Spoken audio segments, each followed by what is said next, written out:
Hey, you yourself, do you know how to introduce new functionality without altering existing code? How can you save time and effort when creating a new code? And how can you improve code quality? Check out now how the open-closed principle can help you answer these questions. How does it work? The open-closed principle speaks about the idea that software entities should be open for extension, but closed for modification. See an example.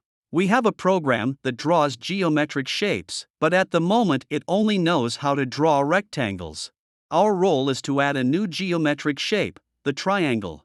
It was simple, right? See an example of code. To add the triangular shape, we changed part of the existing code, as highlighted in the example. Note that in order to add a new triangular shape, it was necessary to change part of the code that was already working. This means that in addition to adding something that may have problems, we could create failures where it was not necessary to modify.